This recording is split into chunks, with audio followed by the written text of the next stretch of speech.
గత్తర గత్తర లేపుతుంది పో గలీజ్ గాలి.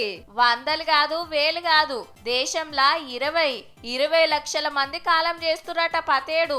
దునియా మొత్తంలా 79 లక్షల మంది జీవిడుస్తుంటే 152 పాళ్ల సావులు ఇండియా చైనాలనే. హై బీపీ తర్వాత గలీజ్ గాలి చేయబట్టే ఎక్కువ మంది పానాలు పోతున్నాయని ఓ సంఘం తెలుసుకొని చెప్పిన ముచ్చట.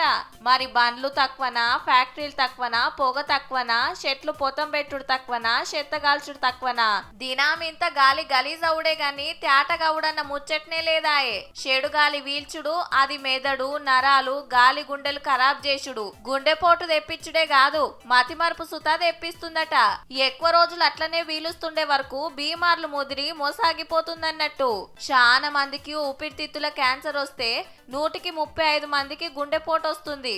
అయితే జరంత ఊపిరి తీసుకునే ముచ్చటేందంటే ఊర్ల పొంట కట్టెల పొయ్యిలో ఆడకం బంద్ పెట్టి గ్యాస్ పొయ్యి మీద వండుతుండే వరకు తేటగాలి పెరిగి ఏటా 1.5 లక్షల సావులాగుతున్నాయట.